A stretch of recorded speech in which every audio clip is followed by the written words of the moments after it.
Bismillahirrahmanirrahim. Assalamualaikum. Kembali lagi bersama aku Zonan dalam The Blue Podcast Malaysia. Jadi kali ini aku nak bersembang sikit mengenai perlawanan ataupun event yang pertama pada tahun 2026, UFC 324 di bawah Paramount Plus. Okey.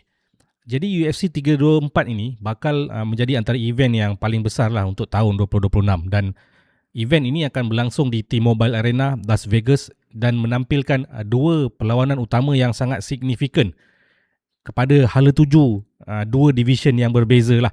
Dan UFC 324 ini akan berlangsung pada 25 Januari 2026 pada pukul 10 pagi untuk main event lah, untuk main card. Dan aku insyaAllah akan juga bersama-sama lah untuk buat tonton bersama lah. Tapi aku akan buat co-main event dan main event sahaja.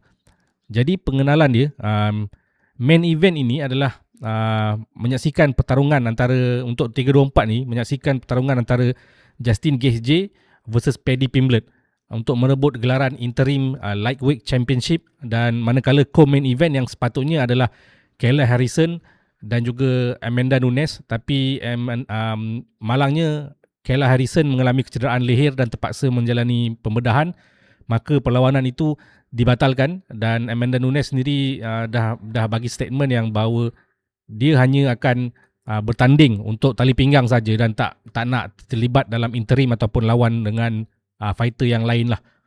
Jadi untuk co-main event baru yang di upgrade adalah Sean O'Malley versus Song Yadong dalam perlawanan yang boleh menentukan pencabar seterusnya dalam division bantamweight lah.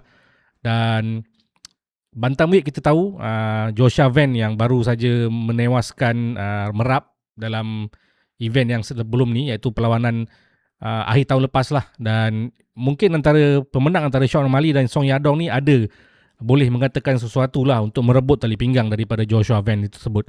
So dalam episod kali ini kita akan melihat kenapa sebenarnya interim belt ini diwujudkan untuk lightweight division, dan juga latar belakang setiap fighter dan juga kelebihan serta kelemahan, dan juga apakah yang mereka perlu lakukan untuk memenangi perlawanan tersebut. Okey, kita akan bermula dengan main event lah, iaitu interim lightweight title antara Justin Gaethje the Highlight versus Paddy Pimblett, Paddy the Baddy. Okey, kenapa sebenarnya interim belt ni berlaku? Okey, jadi sebenarnya interim belt ni juara sebenarnya untuk lightweight adalah Ilia Topuria yang menewaskan Charles Oliveira kan. Malangnya Ilia Topuria ini sekarang sedang mengalami masalah peribadi dan dia declare yang dia tak akan dapat turun ke dalam oktagon dalam masa terdekat. Jadi dia sedang mengambil cuti lah daripada pertandingan atas faktor peribadi, dan UFC tak nak division lightweight ni jadi tergantung, sebab lightweight ni antara division yang paling menghiburkan dan penuh dengan fighter yang sangat kompetitif lah. Dan kalau dia berhenti terlalu lama, dia akan merencatkan lah kerancakan lightweight division ni. Jadi interim belt perlu diperkenalkan, dan pemenang perlawanan interim belt antara Gaethje dan juga Paddy the Baddy ni akan sudah tentu dia akan unify dengan dia akan menyatukan gelaran lah, iaitu unify dengan Topuria lah. Sebaik saja Topuria sudah fit untuk kembali. Tapi yang penting sekarang ni, yang perlu difahami oleh korang, kita ada satu lagi sebenarnya fighter, iaitu first contender number one, iaitu Arman Sarukian, yang masih lagi kekal sebagai number one contender, tapi tidak diberi peluang untuk terlibat dalam sama ada dalam interim ataupun untuk fight the actual belt lah dengan Ilia Topuria. Dan situasi ini menjadikan landscape lightweight akan terus kompleks dan sangat bagi aku agak meragukan lah sebenarnya keputusan daripada Dana White dengan Hunter kan. Okey, kita akan fokus dulu kepada fighter, iaitu fighter yang pertama lah, iaitu Justin Gaethje ataupun the Highlight. Okey, Justin Gaethje ni dia memang satu simbol chaos, peperangan dalam oktagon. Dia seorang yang veteran dan juga bekas interim champion. Dan Gaethje juga antara striker yang paling yang paling ganas dalam sejarah UFC lightweight division lah. Okey, secara ringkasnya kerjaya beliau dalam UFC ataupun rekod profesional dalam mixed martial art, 26 menang dan 5 kali kalah. Dan beliau sangat terkenal dengan knockout power dan juga tekanan tanpa henti lah, non-stop pressure. Dan beliau juga pernah menewaskan antara nama-nama besar lah seperti Tony Ferguson, Michael Chandler dan juga Rafael Fiziev lah yang masih lagi aktif kan. Kita tahu Tony Ferguson pun dah join boxing sebelum ni. Dia dah besar lah daripada UFC. Dan apakah kelebihan sebenarnya Justin Gaethje ni? Dia punya striking power tu sangat kuat lah, dan dia punya leg kick tu boleh mencederakan pihak lawan. Dan dia mempunyai pengalaman yang tinggi dalam perlawanan besar, terutamanya dalam title bout lah. Maksudnya dia dah ada pengalaman sebelum ni, dan dia juga adalah bekas interim champion, dan dia juga biasa dengan 5 pusingan, maksudnya 5 round match. Dia juga mempunyai mental yang sangat keras, dan juga dia tidak panik dalam tekanan, ataupun dia masih kekal tenang dalam situasi yang sangat genting. Dan sudah pasti setiap fighter dia juga mempunyai kelemahan. Dan apakah kelemahan Justin Gaethje? Kelemahan Justin Gaethje ni mungkin pada pendapat aku adalah faktor usia lah. Dia pun sudah 37 tahun. Mungkin fizikal dia dah tak sama macam sebelum ni lah, semasa dia prime. Dan juga dia juga sebenarnya kadang-kadang terlalu agresif, terlalu gopoh dan memberikan opening kepada pihak lawan lah untuk melakukan striking juga. Jadi striking dan juga submission lah. Jadi itulah kelemahan dia. Dia ada ruang-ruang yang terbuka untuk menyebabkan pihak lawan mampu untuk melakukan submission lah kepada dia. Dan apakah yang perlu Justin Gaethje buat untuk menang? Okey, Justin Gaethje perlu untuk mengekalkan pertarungan dalam posisi berdiri lah. Dan juga akan terus aku harap dia akan terus memberikan pressure dan juga leg kick, dan juga jaga jarak antara dia dan juga Paddy Pimblett.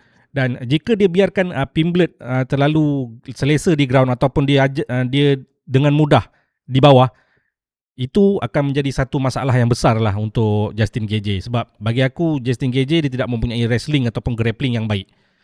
Dan kemudiannya kita akan berbicara pula mengenai lawan Justin Gaethje, iaitu Paddy Pimblett, Paddy, seorang fighter daripada UK yang berasal dari Liverpool. Dan mungkin orang cakap lah Paddy Pimblett ni dia ada Dana White privilege, tapi bagi aku mungkin ada benarnya dan mungkin juga tidak. Sebab apa? Paddy Pimblett dia datang ke UFC, dia bukan sekadar hype semata-mata lah. Dia masih lagi mempunyai rekod yang bersih lah di UFC, walaupun korang kata mungkin dia ni lawan orang tua kan, tapi kemenangan demi kemenangan membuktikan dia sebenarnya bagi aku ada credibility lah untuk bertanding merebut tali pinggang interim lightweight division ini. Dan ringkasan kerjaya ataupun professional MMA record untuk Paddy Pimblett adalah 23 kali menang dan 3 kali kalah. Dia masih lagi belum kalah dalam UFC, itu paling penting lah. Dan dia juga adalah bekas juara Cage Warriors daripada UK. Dan kelemahan daripada Pimblett ni bagi aku dia punya dia punya kelebihan lah. Dia mempunyai grappling dan juga submission yang bagi aku sangat dangerous lah untuk Justin Gaethje. Dan apabila dia mempunyai submission dan juga grappling yang baik, dia juga mempunyai ground control yang baik lah. Bila dia dapat menjatuhkan pihak lawan, maka pihak lawan akan mengalami kesukaran lah untuk bangun semula, untuk ajak berlawan ataupun bertumbuk lah ataupun striking. Dan dia juga mempunyai confidence level yang tinggi, dan juga samalah macam Justin Gaethje, dia mempunyai mental strength. Dia tidak mudah tertekan dalam situasi yang sangat-sangat genting. Dan kemudiannya kita juga perlu berbicara lah mengenai kelebihan ataupun kekurangan Paddy Pimblett ni. Dia pada pendapat aku mungkin tidak ada pengalaman dalam title fight lah, dan dia juga mungkin dia tidak lagi biasa dengan 5 round match ataupun 5 round dalam satu perlawanan. Dan bagi aku dia punya defense striking dia masih lagi boleh dipersoalkan lah. Dan itulah kelebihan, itulah yang menariknya sebenarnya. Sebab kita tahu Justin Gaethje dia terkenal dengan striking dia, dan kita tahu pada pendapat aku Paddy Pimblett dia punya defense striking dia masih lagi boleh ditembusi oleh Justin Gaethje. Dan apakah yang perlu Paddy Pimblett buat sebenarnya untuk dia menjadi juara dalam interim lightweight division ini? Dia mesti membawa Gaethje ke ground dengan secepat mungkin untuk mengelakkan striking terlalu lama.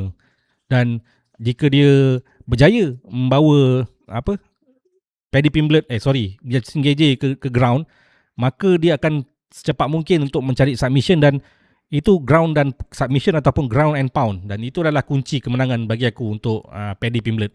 Dan untuk ramalan aku sebenarnya, aku rasa berkemungkinan Paddy Pimblett akan menjadi pemenangnya lah dalam pertarungan ini sebab aku tak nampak Justin Gaethje punya defense, takedown defense sebelum-sebelum ni punya match lah. Banyak dia berlawan the striking exchange lah dengan antaranya dengan Matt Holloway kan, dengan Dustin Poirier. So jika Justin Gaethje dibawa ke bawah oleh Paddy Pimblett, maka Paddy Pimblett sudah pasti akan cuba secepat mungkin untuk mencari submission dan ground and pound. Dan pada pendapat aku mungkin Paddy Pimblett win with submission in round 2 or round 3. Jadi itulah saja untuk main event ataupun interim untuk lightweight division. So kita akan moving forward kepada co-main event iaitu bantamweight showdown antara Sean O'Malley dan juga Song Yadong. Dan perlawanan ini mungkin dia tidak melibatkan tali pinggang sebenarnya, tapi dia punya kesan ataupun implikasi terhadap di bantamweight division ni sangat besar. Pemenang antara Sean O'Malley Sugar ataupun Song Yadong ni, The Kung Fu Kid ini, hampir pasti berada dalam perbualan untuk title contention. Okay, kita akan memula fokus dulu kepada Sean Sugar O'Malley. Okay, dia ni bekas juara bantamweight. Dia sangat popular lah di UFC. Kita tahulah rambut dia, dia punya gaya ataupun image dia tu sangat fancy lah. Dan dia juga mungkin antara striker yang paling kreatif dalam division untuk bantamweight lah. So sejarah perlawanan ataupun rekod perlawanan dia adalah 18 kali menang, 3 kali kalah dalam MMA lah ataupun mixed martial art. Dia juga bekas juara bantamweight UFC dan dia juga dikenali dengan punya striking precision dan juga knockout highlight. Dia lebih kurang macam Justin Gaethje besi bantamweight lah. Dia kreatif lah dalam dia punya striking. Dan kelemahan sebenarnya kepada O'Malley ni adalah dia punya movement, feet movement dia ataupun kaki dia lah, pergerakan kaki dia. Dia boleh mencari sudut serangan yang unik lah. Dan dia juga mempunyai counter striking yang sangat tepat. Dan apabila dia mempunyai counter striking yang sangat tepat, sudah pastilah dia juga mempunyai IQ fight IQ yang sangat tinggi lah. Maksudnya dia pandai untuk mencari kelemahan dalam perlawanan, semasa dalam perlawanan, kelemahan pihak lawan dia lah.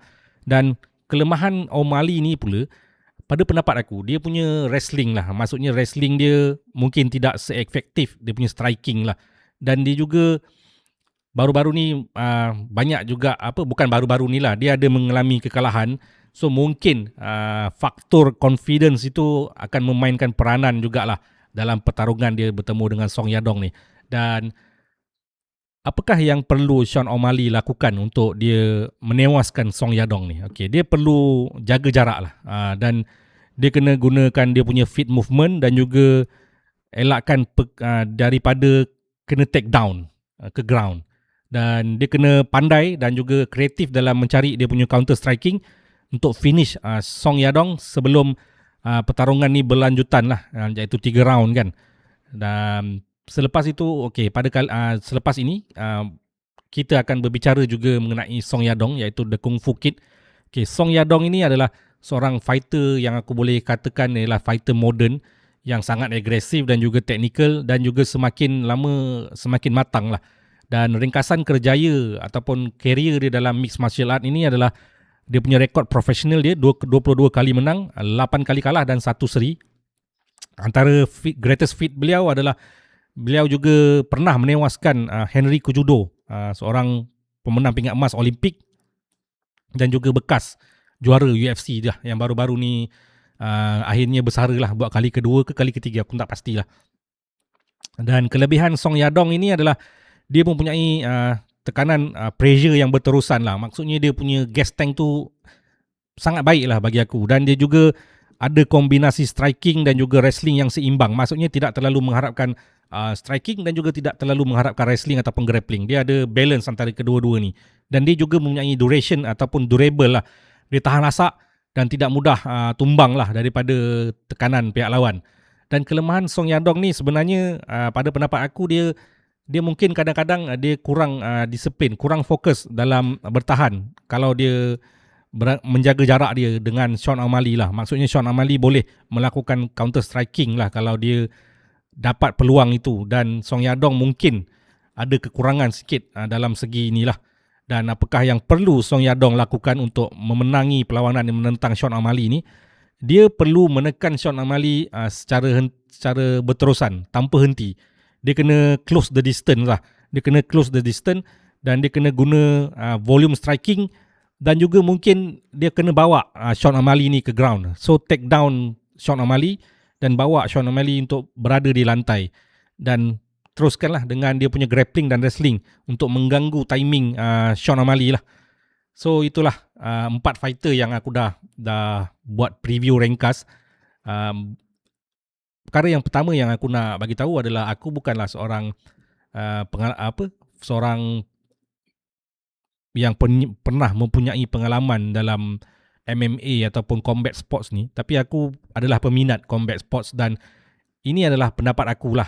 Dan jika korang ada pendapat korang yang berbeza, mungkin korang boleh tinggalkanlah di ruangan komen. Jadi sebagai penutup ni adalah UFC 324 ini bukan sekadar event hiburan lah bagi aku. Tetapi dia menjadi satu permulaan untuk tahun 2026 di bawah Paramount Plus dan juga antara event yang boleh menentukan masa depan division lightweight dan juga bantamweight. Dan GJ lawan Pimblet dia bukan sekadar perlawanan bertemu pengalaman ataupun generasi baru, tapi ini adalah peluang untuk memenangi interim belt dan juga peluang untuk menjadi juara apabila bertemu dengan Ilya Topuria nanti. Dan manakala Sean O'Malley lawan Song Yadong pula adalah satu bagi aku penentu lah sebenarnya siapa yang benar-benar layak untuk dibawa ke dalam pertarungan juara bertemu dengan Joshua Van. Dan ini bukan sekadar fight biasa. Ini adalah tentang legacy, tentang pressure dan juga siapakah yang sanggup ataupun yang sudi dan yang paling berani untuk mengambil risiko yang paling besar. So ini adalah UFC 324. This is the Blue Podcast Malaysia dan aku nak ucapkan terima kasih kepada korang yang dah subscribe pada channel aku dan kepada korang yang masih lagi belum subscribe, bolehlah korang subscribe dan korang akan boleh expect lah konten-konten seumpama ini kerana aku akan banyak berbicara ataupun berbincang mengenai pasukan kegemaran aku iaitu pasukan Chelsea dan mungkin sedikit-sedikit berkenaan dengan Negeri Sembilan FC dan begitu juga dengan Harimau Malaya lah sebab sekarang ni tengah dalam kita tak ada international break dan antara topik yang aku akan bincangkan juga adalah berkenaan dengan UFC lah. So janganlah malu untuk tekan button subscribe tu. Bolehlah subscribe sekarang. So itulah saja daripada aku kali ini. Assalamualaikum warahmatullahi wabarakatuh.